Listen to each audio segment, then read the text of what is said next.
Shalom, selamat hari Minggu bagi kita semuanya. Bapak, Ibu, saudara-saudari yang kekasih, dalam nama Tuhan kita Yesus Kristus, kita akan memulai ibadah pada minggu ke-13 setelah Trinitatis pada hari ini dengan tema kuat di dalam Tuhan. Untuk itu, marilah kita satukan hati dan pikiran kita untuk memulai ibadah penyembah kepada Tuhan. Kita saat teduh sejenak.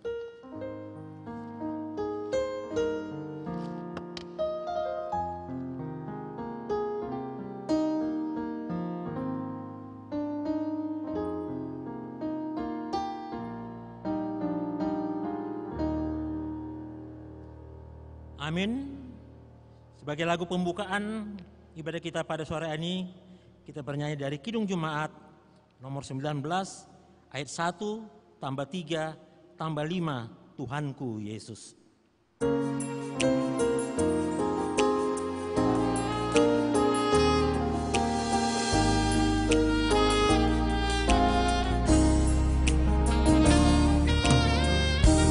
Tuhanku Yesus, Raja alam raya,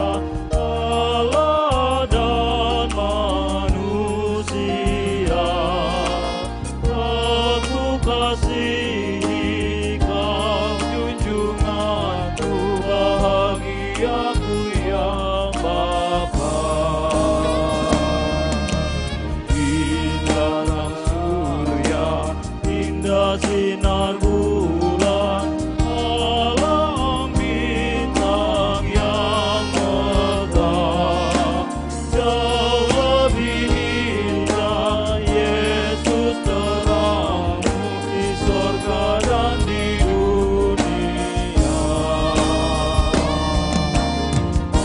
Apa yang indah dalam dunia ini, nampak dalam dirimu yang maha indah, harta surgawi hanya Engkau ya Tuhanku. Di dalam nama Allah Bapa dan nama anaknya Tuhan Yesus Kristus dan nama Roh Kudus, Halik langit dan bumi. Amin. Tetapi Allah yang telah mengasihi kita dan yang telah mengutus anaknya sebagai pendamaian dosa-dosa kita. Saudara-saudaraku yang kekasih, jikalau Allah sedemikian mengasihi kita, maka haruslah kita juga saling mengasihi. Haleluya. Haleluya, haleluya,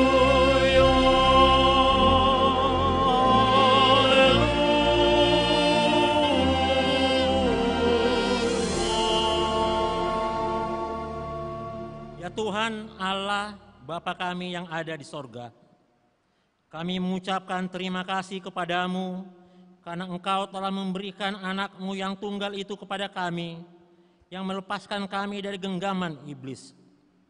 Kami mohon kepadamu, bimbinglah kami dalam firman-Mu, agar kami dikuatkan pada waktu menghadapi bahaya dan penderitaan. Ampunilah segala dosa dan kesalahan kami. Berikanlah kepada kami hikmat-Mu, dan terimalah kami ke dalam hidup yang kekal, agar kami memuji dan memuliakan Engkau selama-lamanya, di dalam Tuhan Yesus Kristus, Tuhan kami. Amin.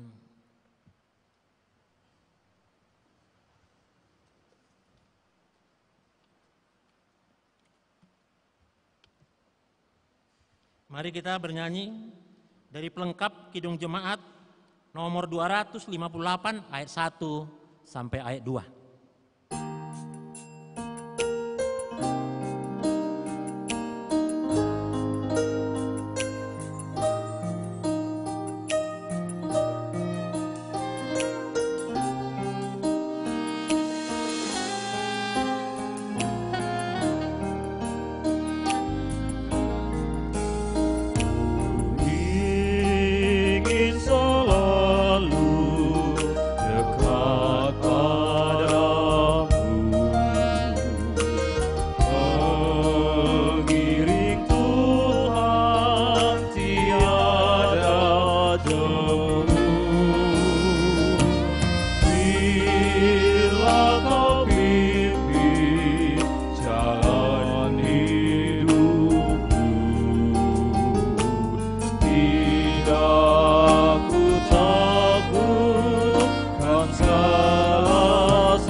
Marilah kita mendengar firman Tuhan sebagai pendengaran khotbah pada minggu ke-13 setelah Trinitatis pada hari ini, yang tertulis dalam kitab Mazmur pasal yang ke-34 ayat 16 sampai dengan ayat 23. Seperti biasa kita membaca secara bergantian, dan di ayat yang terakhir ayat 23 kita membacanya bersama-sama. Demikian firman Tuhan Allah. Mata Tuhan tertuju kepada orang-orang benar, dan telinganya kepada teriak mereka minta tolong. Wajah Tuhan menantang orang-orang yang berbuat jahat, untuk melenyapkan ingatan kepada mereka dari muka bumi. Apabila orang-orang benar itu berseru-seru, maka Tuhan mendengar dan melepaskan mereka dari segala kesesakannya. Tuhan itu dekat kepada orang-orang yang patah hati, dan Ia menyelamatkan orang-orang yang remuk jiwanya. Kemalangan orang benar banyak, tetapi Tuhan melepaskan dia dari semuanya itu. Ia melindungi segala tulangnya, tidak satu pun yang patah. Kemalangan akan mematikan orang fasik, dan siapa yang membenci orang benar akan menanggung hukuman. Ayat 23 kita baca bersama. Tuhan membebaskan jiwa hamba-hambanya, dan semua orang yang berlindung padanya tidak akan menanggung hukuman. Demikian pembacaan firman Tuhan. Berbahagialah setiap orang yang mendengar firman Allah, yang menghayati serta mengamalkannya. Amin. Mari kita bernyanyi dari pelengkap Kidung Jemaat nomor 46 ayat 1 sampai ayat 2 dari Kungkungan Duka Kelam.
Saudara-saudara yang dikasihi Tuhan Yesus Kristus, dalam perjalanan hidup kita sepanjang minggu yang lalu, tentu kita tidak luput dari berbagai kesalahan dan dosa yang kita sengaja maupun tidak sengaja terhadap saudara-saudara kita maupun di tengah keluarga yang telah menyinggung perasaan dan melukai hati mereka, terlebih kepada Tuhan.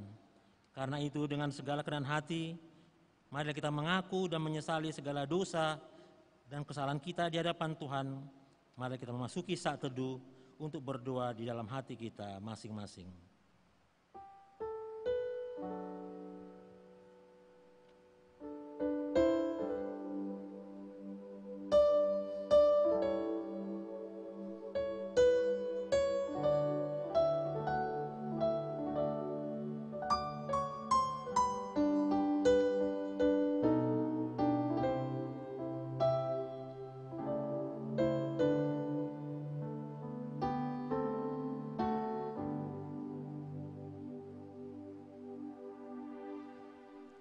Marilah kita berdoa, mohon pengampunan dosa. Bapa kami yang di sorga yang maha pengasih, kami datang bersembah sujud di hadapan-Mu, mengaku dan menyesali segala dosa dan kejahatan kami. Tolong dan kasihanilah kami, ampunilah segala kejahatan dan dosa-dosa kami yang kami perbuat di hadapan-Mu oleh karena kasih anak-Mu, Tuhan Yesus Kristus, yang telah mengorbankan dirinya untuk menebus kami. Amin. Janji Tuhan tentang pengampunan dosa.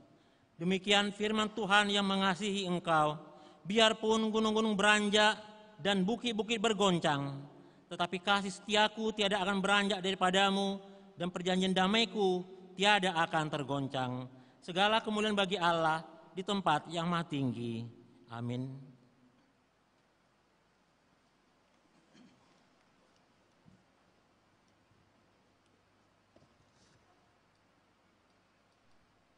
Mari kita bernyanyi dari pelengkap Kidung Jemaat nomor 219 ayat 1 tambah 3, di saat ini ku angkat tembang.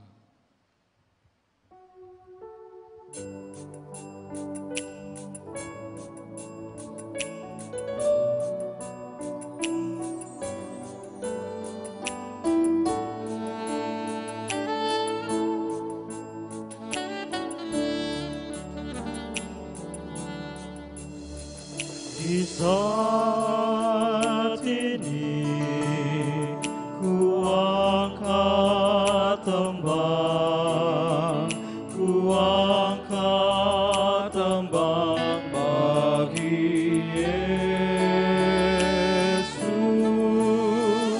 Di saat ini ku ucap syukur,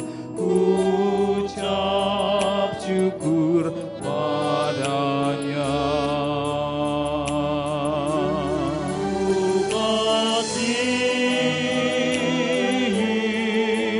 Engkau, ku kasihi Engkau, ku kasihi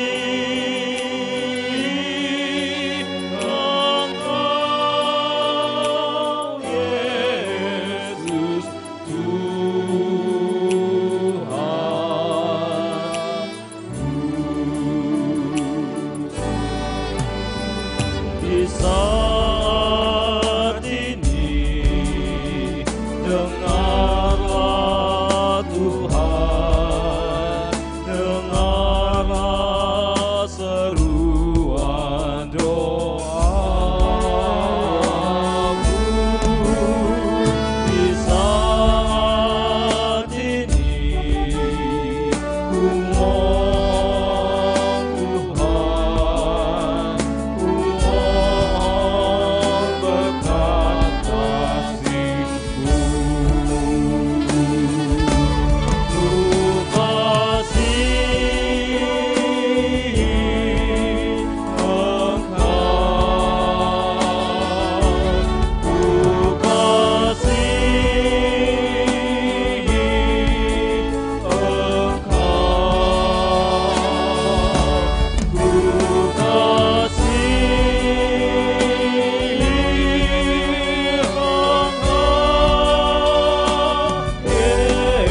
Yesus Tuhan.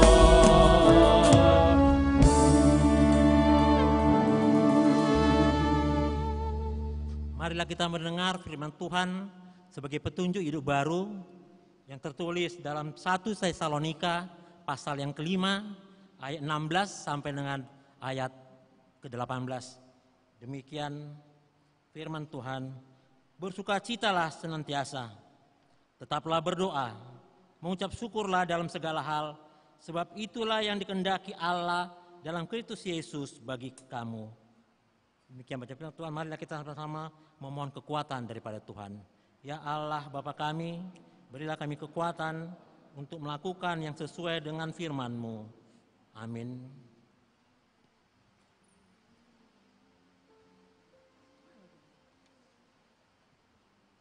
Mari kita bernyanyi dari Kidung Jemaat nomor 441 ayat 1 sampai ayat 2, ku ingin menyerahkan.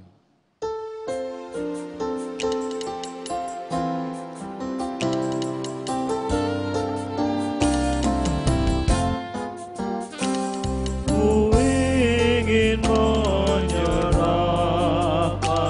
seluruh hidupku,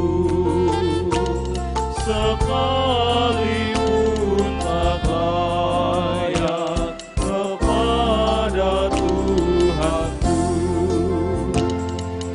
Ku bunuh keinginan dan hasrat hatiku, supaya hanya Tuhan mengisi hidupku. Di waktu kesusahan tak usah ku gentar, diberinya perlindungan, hatiku pun segar. Darahnya dicurahkan, nyawanya pun diberi, teruratlah jiwaku, hidupku berseri.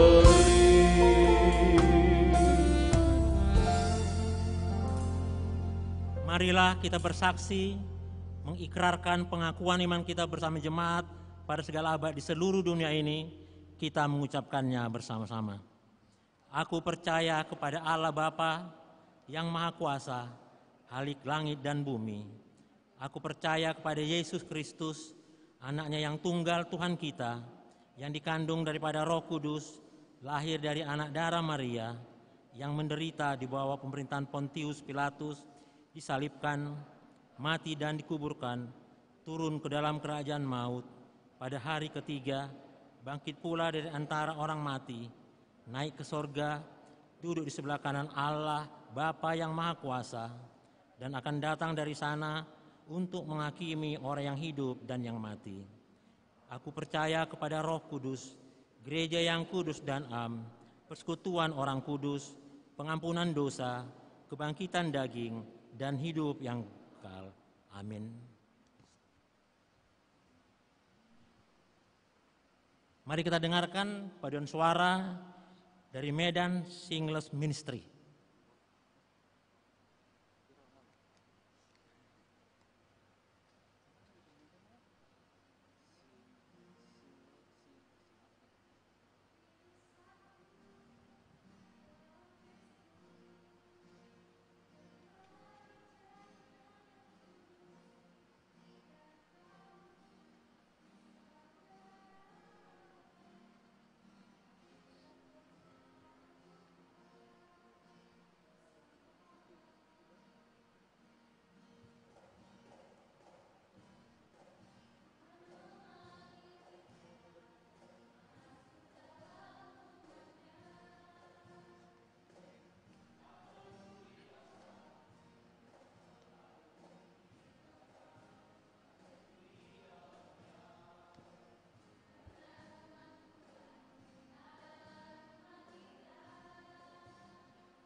Untuk mempersiapkan menyambut sabda Tuhan, mari kita bernyanyi dari Kidung Jemaat nomor 250A, ayat 1 sampai dengan ayat 3, Allahmu benteng yang teguh.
Damai sejahtera yang dari Allah Bapa yang melampaui segala akal, itulah kiranya menyertai hati dan pikiran saudara-saudara dalam Yesus Kristus Tuhan kita.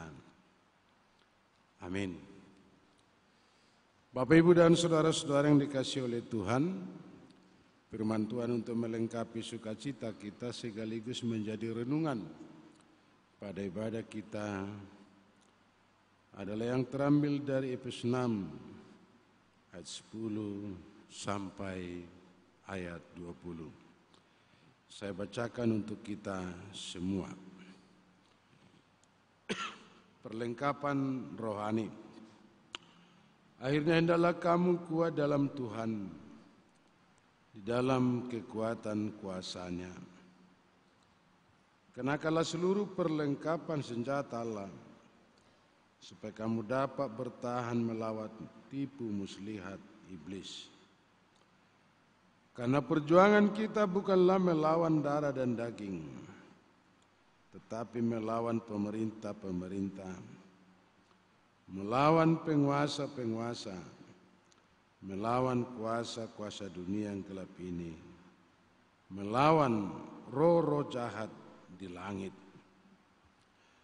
Sebab itu ambillah seluruh perlengkapan senjata Allah supaya kamu dapat mengadakan perlawanan pada hari yang jahat itu dan tetap berdiri sesudah kamu menyelesaikan segala sesuatu.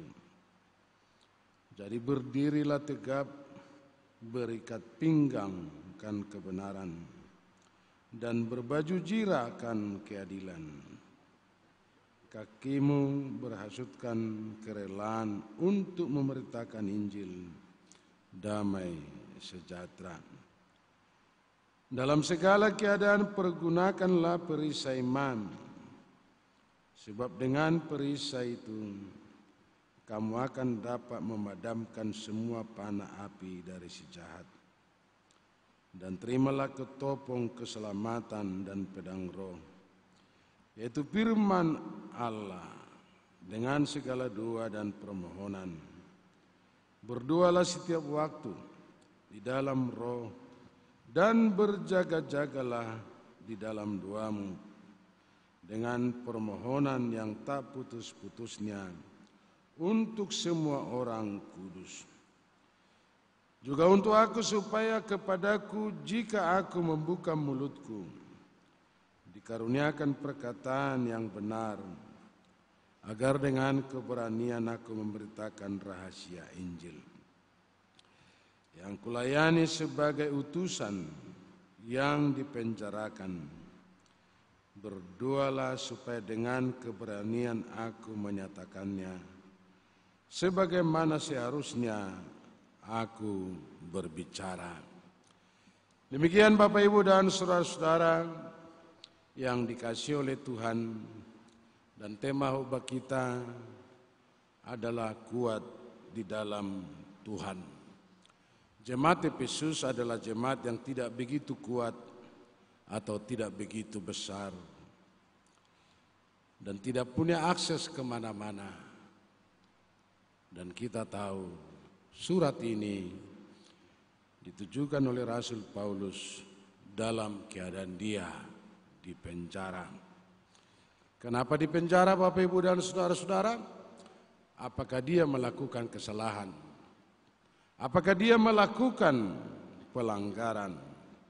Dan apakah dia melakukan sesuatu yang berlawanan, bertentangan dengan situasi keadaan tertentu sesuai dengan aturan-aturan yang berlaku? Jawabannya tidak. Tapi dia dipenjara karena pemberitaan firman. Tidak ada alasan yang lain dan tidak ada faktor yang lain dia masuk penjara. Bukan sebagai penjahat, tapi jelas dalam kekaisaran Romawi dia berkata dia adalah penjahat, tapi dia adalah anak kesayangan Allah di sorga karena pemberitaan firman.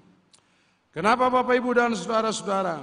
Sebagaimana kita ketahui soal firman perkataan Tuhan, dan dia berkata, celakalah aku kalau aku tidak memberitakan firman. Karena itu bukan keuntungan, tapi itu adalah merupakan kerugian bagiku. Kalaupun segala sesuatunya berubah, masyarakat berubah, sosial berubah, atau negara berubah, tapi salah satu tugas orang Kristen yang tidak bisa berubah adalah memberitakan firman.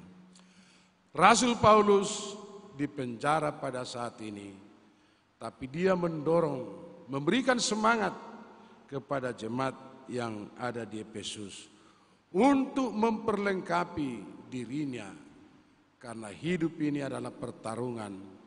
Hidup ini adalah peperangan dan hidup ini adalah perlawanan. Maka satu ketika dia berbicara di jemaat Timoteus kepada Timoteus dan dia berkata, aku telah mengakhiri pertandingan dengan baik. Aku telah mencapai garis akhir dan aku telah memelihara iman. Rasul Paulus kaya akan segala sesuatunya. Kaya akan doktrin, kaya akan pengalaman, dan kaya akan pendekatan. Dan pada satu ketika dia berbicara dan sekaligus kepada kita mengenai pribadinya, dan dia mengatakan, bagiku hidup adalah Kristus dan mati adalah merupakan keuntungan. Kenapa dia membuat surat kepada jemaat Efesus? Karena dunia ini akan semakin jahat, sekalipun hari-hari Tuhan akan semakin dekat. Tapi yang jelas, perkembangan pemberitaan firman di jemaat Efesus terhalang karena pengajaran-pengajaran sesat. Sebentar dulu kita berbicara, dan saudara-saudara, Bapak Ibu, jangan merasa terkejut jikalau kita berbicara secara realistis mengenai perjalanan gereja. Dan pernah saya mengatakan, di mana kerajaan Allah berdiri, maka disitulah kerajaan iblis berdiri. Tidak ada gereja yang tidak dilanda persoalan. Jemaat mula-mula adalah jemaat rumah-rumah, makan bersama, berdoa secara bersama-sama, memuji Tuhan secara bersama-sama. Tapi tidak begitu lama, ada ketentuan dan peraturan yang berlaku dalam komunitas jemaat awal-awal, jemaat rumah-rumah. Demi perkembangan gereja itu, perkembangan komunitas harus menjual hartanya. Karena tidak ada komunitas tanpa pengorbanan, dan tidak ada persekutuan tanpa dana. Dan kelanjutannya, aturan pada waktu itu, bahwa setiap warga jemaat komunitas yang sudah terbangun jemaat awal-awal harus menjual hartanya. Lalu Ananias dan Sapira menjual hartanya, dan mestinya itu diserahkan kepada gereja, kepada komunitas yang mereka yakini, mereka percayai. Tapi hasil daripada penjualan itu tidak diserahkan sepenuhnya. Itulah jemaat awal-awal, Bapak Ibu dan saudara-saudara. Sekalipun awal-awalnya semangat yang telah dibangun, berdoa secara bersama-sama, memuji Tuhan secara bersama-sama, dan bernyanyi secara bersama-sama. Bahkan milik pribadi menjadi milik semua orang. Tapi Ananias dan Sapira dimasuki oleh roh-roh jahat, sehingga dia tidak memberi, tidak menyerahkan hasil penjualan tanah kepada komunitas. Gereja semakin berkembang, tapi potensi konflik juga semakin berkembang karena persepsi, paradigma, pemahaman yang berbeda-beda. Lalu kelanjutannya kita lihat dalam Kisah Para Rasul. Tidak berhenti di situ. Ada perselisihan yang sangat tajam antara Barnabas dan Paulus. Akhirnya mereka harus berpisah. Dan kelanjutan cerita itu, Bapak Ibu dan saudara-saudara, gereja rumah-rumah, gereja awal-awal. Lalu kita lihat ada gereja Kudus dan Am, semakin berkembang. Gereja Tiga Sekawan, Martin Luther, Zwingli, Calvin, tapi akhirnya juga pecah. Dan sekarang perjalanan gereja adalah gereja yang berziarah, yang tetap mencari identitas, satu Tuhan, satu Yesus, dan satu Roh Kudus. Tapi liturgi-liturgi tertentu, soal pemujaan-pemujaan tertentu berbeda di antara gereja yang lain dengan gereja yang satu. Ada haleluya, haleluya, dan ada amin, amin 3 kali. Beri kemuliaan untuk Tuhan, lalu semua tepuk tangan. Seolah-olah Tuhan itu adalah artis yang datang pada waktu ibadah itu. Kalau gereja Protestan ada haleluya 3 kali, jawablah itu amin 3 kali. Tidak ada haleluya, tidak perlu dijawab 3 kali. Karena itu menyangkut Trinitas. Karena gereja ini pun liturgi berjalan secara keteraturan, bukan berjalan secara suka-suka. Lalu kita lihat, Bapak Ibu dan saudara-saudara, persoalan penyesat juga hadir dalam jemaat Roma. Hal-hal yang sepele pun mereka sudah berkelahi. Soal makanan, soal minuman, ada yang haram, ada yang halal, ada yang diperbolehkan, dan ada yang tidak diperbolehkan. izinkan. Soal makanan, kita sekarang dihantui oleh persoalan nggak boleh makan darah, Bapak Ibu dan saudara-saudara. Gereja yang lain mengatakan seperti itu. Tapi kerajaan Tuhan bukan soal makanan dan bukan soal minuman, tapi kerajaan Tuhan keadilan, kebenaran dan kasih. Supaya kita tidak saling mencela. Kalaupun ada yang makan darah silakan, tapi jangan menghakimi. Kalau tidak makan darah, silakan, jangan saling menyalahkan. Hal-hal prinsip mari kita menyatu, tapi tidak prinsip mari kita saling menghargai. Itu persoalan di jemaat Roma yang saling menghakimi, saling mengklaim dirinya di antara satu dengan yang lain. Lalu jemaat Korintus sudah terjadi pengelompokan. Ada yang pro Paulus, ada yang pro Kepas, dan ada yang pro Barnabas, dan ada yang pro Kristus. Di antara yang lain, saling menarik kekuatan, saling mengkondisikan, saling mengklaim dirinya, merekalah yang paling benar. Tidak ada gereja yang tidak dilanda persoalan. Bahkan boleh kita katakan, di mana orang Batak hadir, maka disitulah gereja hadir. Dalam bahasa Batak lebih paten. Saya di porsak kalak do, halak Batak do silangi, alai saya di pausung ngusung do, nang badanai. Karena di mana orang Batak hadir, lalu disitulah gereja akan muncul. Tidak berhenti di situ, Bapak Ibu dan saudara-saudara. Itu pergerakan-pergerakan Roh Kudus juga menghantui, mewarnai, sehingga terjadi fiksi dan praksi di jemaat Korintus. Ada yang berbahasa roh, tapi orang lain tidak bisa berbahasa roh. Lalu standar-standar tertentu, lalu tingkatan-tingkatan tertentu berbeda di antara satu dengan yang lain. Akibat daripada bahasa Roh Kudus. Bahasa bisa mengacaukan dan bahasa bisa mempersatukan.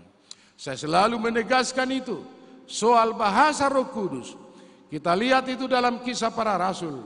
Ada 70 suku bangsa yang bertemu. Mereka berbahasa mereka masing-masing. Walaupun tidak bahasanya, tapi mereka bisa mengerti. Itulah bahasa Roh Kudus. Kalau tidak dimengerti, itu bukan bahasa Roh Kudus. Itu bahasa roh kuda, Bapak Ibu dan saudara-saudara. Tapi Paulus berbicara, berbahasa roh bisa berhenti, bernubuat bisa berhenti, melakukan tanda mujizat bisa berhenti, tapi melakukan kasih tidak boleh berhenti. Supaya jangan terlalu bangga orang yang berbahasa Roh Kudus. Demikian juga di Galatia, Bapak Ibu dan saudara-saudara. Silakan itu kita lihat. Galatia 1 ayat 6. Itulah keheranan, kekecewaan daripada Rasul Paulus. Dan dia berkata, terlalu cepat meyakini bahwa jemaat itu mempercayai ada Injil yang lain. Injil yang lain pengertiannya Injil palsu, saudara-saudara. Saudara-saudara yang dikasihi oleh Tuhan, di mana-mana selalu diwarnai pernak-pernik mengenai perkembangan gereja. Demikian juga di Korintus sekali lagi. Ada nabi-nabi palsu, ada saudara-saudara palsu, dan ada rasul-rasul palsu. Bahkan Kristus palsu pun ada. Sehingga Rasul Paulus berkata, ujilah roh yang ada padamu, dan mari kita uji pemahaman dan kebenaran. Gereja yang manakah yang benar? Saudara-saudara yang dikasihi oleh Tuhan, jemaat ini, jemaat Efesus, juga dilanda persoalan mengenai ajaran-ajaran sesat. Selain daripada itu katanya, bahwa perlawanan ini tidak berhenti. Ada kuasa-kuasa di luar daripada kuasa kita. Peperangan bukan mengenai darah, bukan mengenai daging, tapi ada peperangan yang harus dimenangkan oleh setiap orang Kristen. Dan katanya Rasul Paulus berbicara mengenai jemaat Efesus, penguasa-penguasa itu adalah setan dan iblis. Supaya kita jangan merasa terkejut juga. Ajaran sesat, ajaran setan bisa memasuki gereja. Salah satu contoh itu Children of God. Dan pernah itu jaya pada zamannya yang berasal dari Amerika.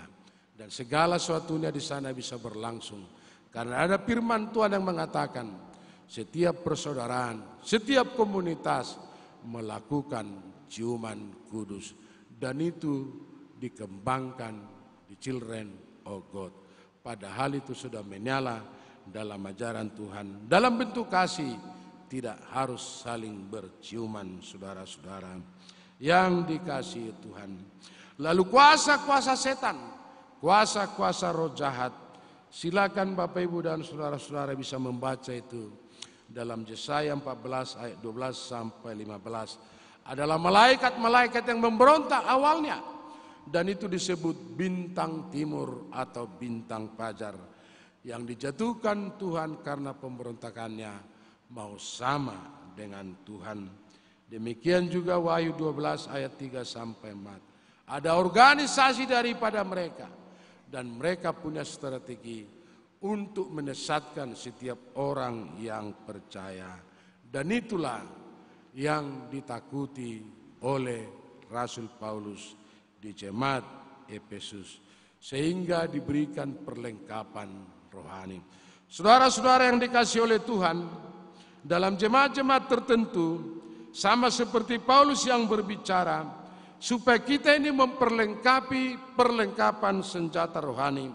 Bukan perlengkapan melawan darah dan bukan senjata yang melawan daging. Tapi perlengkapan yang diperkenankan kepada kita sebagaimana Paulus berbicara. Yang pertama-tama kita bisa membaca itu dalam ayat 14. Jadi berdirilah teguh, berikat pinggangkan kebenaran, dan berbaju jira keadilan. Kakimu berkasutkan kerelaan untuk memberitakan Injil damai sejahtera. Dan seterusnya dalam segala keadaan pergunakanlah perisai iman, sebab dengan perisai itu kamu akan dapat memadamkan semua panah api dari si jahat. Dan ayat 18 Bapak Ibu dan saudara-saudara, dengan segala doa dan permohonan berdoalah setiap waktu di dalam roh, dan berjaga-jagalah dalam doamu itu dengan permohonan yang tidak putus-putusnya untuk semua orang kudus. Salah satu tugas kita, bagaimanapun tantangan yang datang menghadang kita, pergumulan apapun yang datang menerpa kita, tapi tugas kita sebagaimana yang saya katakan tadi, salah satu tugas orang percaya tidak boleh berhenti memberitakan firman. Karena apa Bapak Ibu dan saudara-saudara? Silakan kita bisa melihat itu Matius 24 ayat 14. Tugas orang percaya, bila Injil ini sampai ke seluruh dunia, maka tibalah kesudahannya. Yang artinya orang percaya, orang Kristen bisa mempercepat dan memperlambat kedatangan Tuhan yang terakhir kali. Bila Injil ini sampai ke seluruh dunia, maka tibalah kesudahannya. Dan dengan demikian, sebagaimana harapan daripada Paulus, supaya kita tidak jemu-jemu berdoa. Berdoa adalah relasi, kedekatan kita dengan Tuhan. Dan ada orang berkata, jauhnya Tuhan sejauh daripada doa kita. Doa begitu penting. Kenapa begitu penting? Karena kita punya keterbatasan, punya kelemahan, dan kita tidak mampu, sehingga dimungkinkan untuk berdoa. Kita tidak ragu lagi bagi setiap orang Kristen tentang berdoa. Bahkan kita ini adalah orang yang berdoa. Apalagi kita teringat dengan budaya adat tertentu, ada pertanyaan sektor itu tetap berdoa. Dan ada juga pertanyaan marga, itu adalah menyangkut doa. Tapi kalau dikatakan, kaulah dulu berdoa katanya, Lalu yang menjawab, janganlah dulu aku, opunilinggum, gak enak suaraku. Bahkan pertanyaan-pertanyaan tertentu selalu mengatur waktu dan disengaja terlambat supaya dia tidak berdoa. Jikalau dibandingkan, manakah lebih sering berdoa, ibu-ibu perempuan atau laki-laki atau bapak-bapak? Jawabannya, yang lebih pandai berdoa dan sering berdoa adalah kaum perempuan. Padahal tugas paling hakiki begitu. Nantinya adik-adik semua, saudara-saudara, diteguhkan dengan perkawinan, ada tugas di situ kepala rumah tangga dan sekaligus imam di tengah-tengah keluarga. Tapi kalau dikatakan berdoa, yang paling malas adalah kaum laki-laki atau kaum perempuan. Dan kita lihat dalam peristiwa-peristiwa tertentu, ada kegiatan-kegiatan di gereja. Kalau itu kegiatan perempuan atau istri, suami-suami hanya mengantar. Tapi kalau kegiatan bapak-bapak, istri-istri ikut juga mendampinginya dan hadir di sana. Dan kita tahu doa ini begitu penting. Ini pengalaman saya Bapak Ibu dan saudara-saudara. Seperti yang saya katakan tadi, salah satu perlengkapan senjata rohani, keadilan, kebenaran dan kasih, dan sekaligus dengan doa. Ini pengalaman saya waktu saya melayani pendeta di Siantar. Adalah pertanyaan Silitonga, Buru, dan Berenya. Karena itu selalu melekat, setiap marga selalu ada pertanyaan. Lalu saya melayani pada waktu itu, dan biasanya itu dimulai oleh protokol atau MC.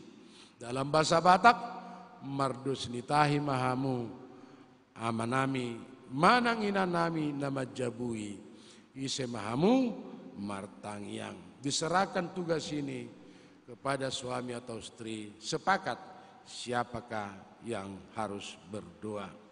Karena biasanya Bapak Ibu dan saudara-saudara, begitulah bentuk pertanyaan. Lalu sudah dikatakan oleh protokol, mardos nitahi, sepakat untuk berdoa. Lalu istrinya dengan apa nih? Dengan mulutnya dibilang begitu sama suaminya. Lalu suaminya juga dalam perlakuan yang sama membuat seperti itu sama istrinya. Ada beberapa kali dan nampaknya ini kompak di antara suami istri soal-soal mulut. Tapi biasanya selesai berkhotbah ada tugas mama-mama di dapur mempersiapkan segala sesuatunya. Ada snack, makanan ringan, lapet kue, ataupun yang lain-lain. Akhirnya marga Silitonga inilah yang berdoa Bapak Ibu dan saudara-saudara. Awal-awalnya enak berdoa. Awal-awalnya doa ini juga terarah. Dan satu hal Bapak Ibu dan saudara-saudara, berdoa ini kata dari para Rasul Paulus ayat 18, berdoa dan berjaga-jagalah. Dua-duanya harus dipadukan dan satu paket. Dan doa dalam arti berjaga-jaga supaya kita jangan terlalu ringan mengatakan sesuatu. Karena doa ini, doa yang diajarkan oleh Tuhan, jadilah kehendakmu sebagaimana Tuhan yang Tuhan rencanakan. Lalu mama-mama tadi pergi ke dapur. Akhirnya bapak-bapak tadilah tuan rumah yang berdoa. Awalnya begitu bagus doa ini. Tapi akhirnya dia menangis. Dalam bahasa Batak, patu adong ma pertanyaan di jabon gabeau martangyang. Lihat itu kehebatan daripada doa. Apalagi orang Batak dalam soal pernikahan, awal-awalnya dibicarakan soal sinamot. Ada 7 bara atau 7 kandang lembu, 7 kandang kerbau, kambing dan lain sebagainya.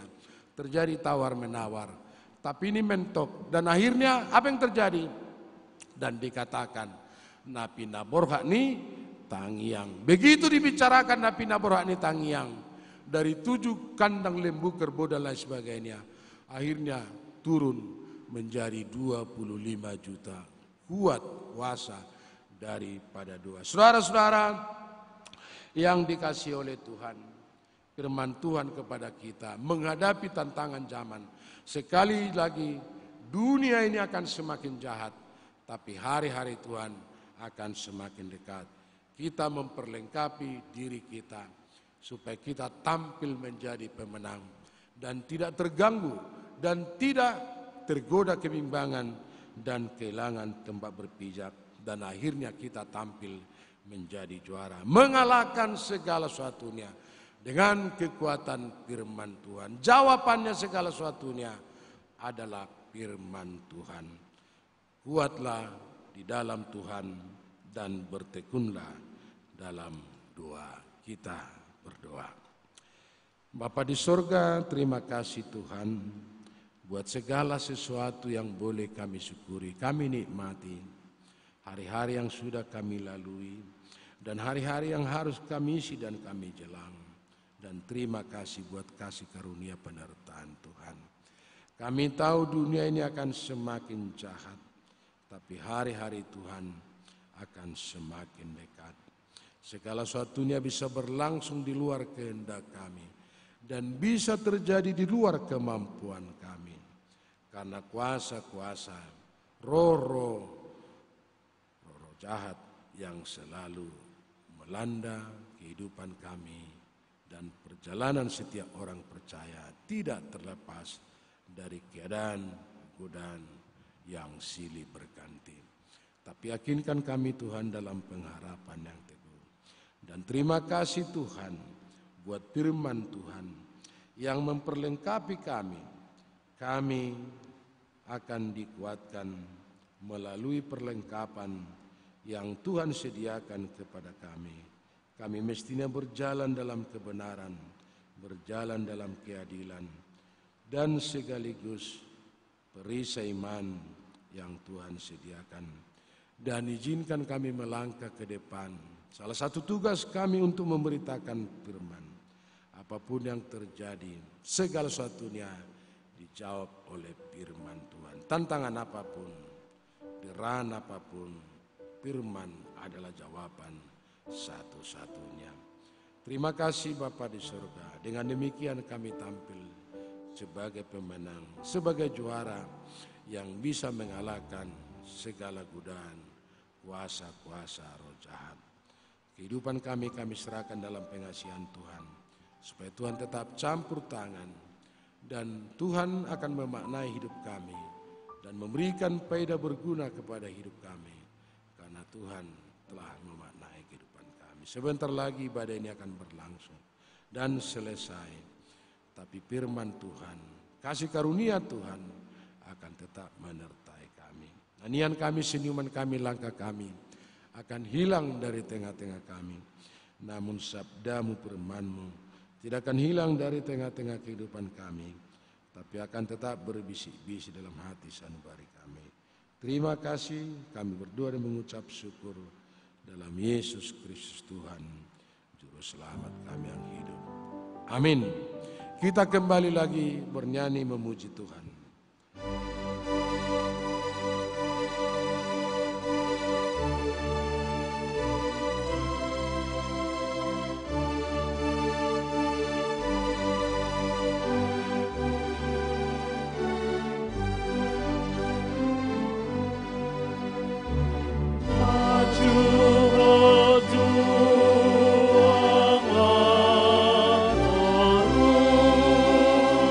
Kristus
mempersiapkan sekaligus memberangkatkan kita memberi persembahan adalah Maliaki 3 ayat 10. Bawalah seluruh persepuluhan itu ke dalam rumah perbendaharaan, supaya ada persediaan makanan di baitku.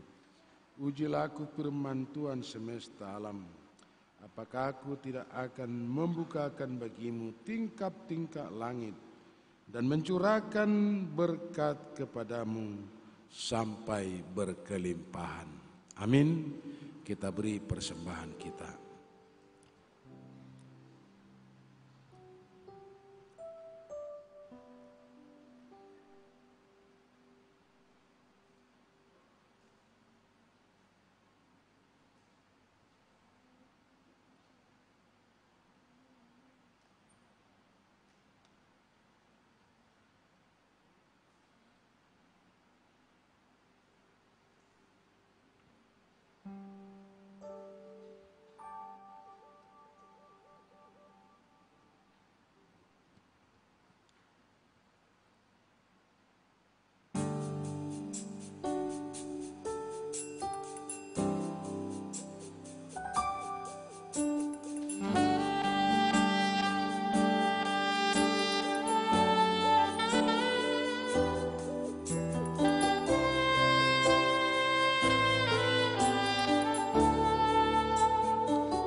bangkit berdiri.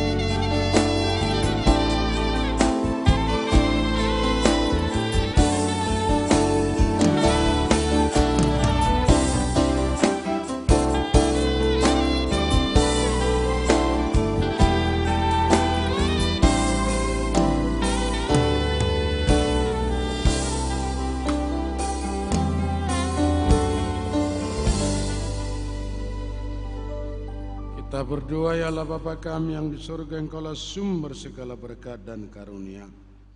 Di sini kami memberikan persembahan syukur kami kepadamu. Terimalah persembahan umat-Mu dan berkatilah menjadi alat kesaksian persekutuan dan pelayanan jemaat-Mu ini.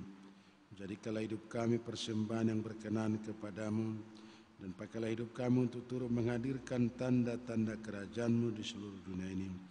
Kasih keadilan dan damai sejahtera, sukacita.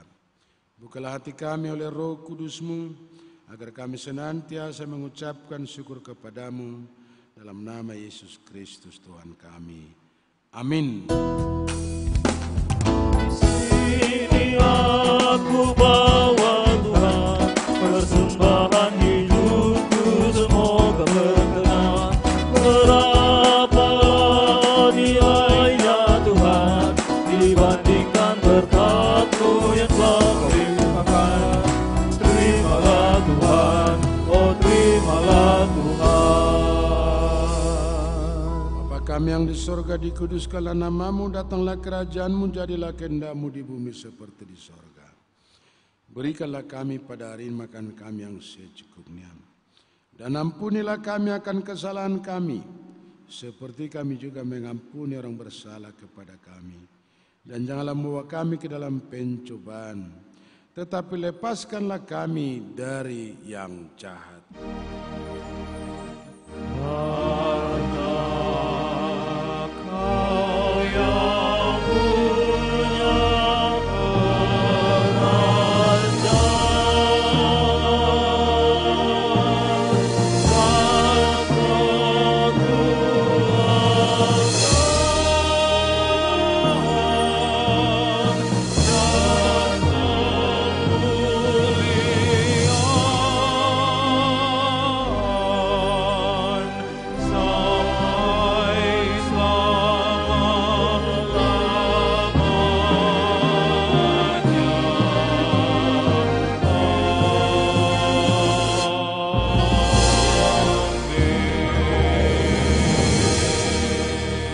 Terimalah berkat dari Tuhan dan pulanglah dengan damai.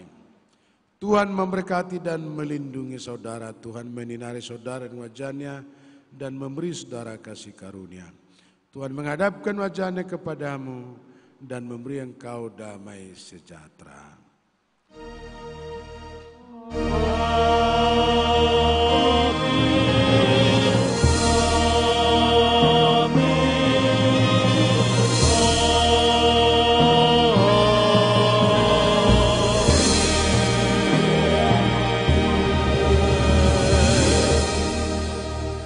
Selamat hari Minggu, Shalom, Horas.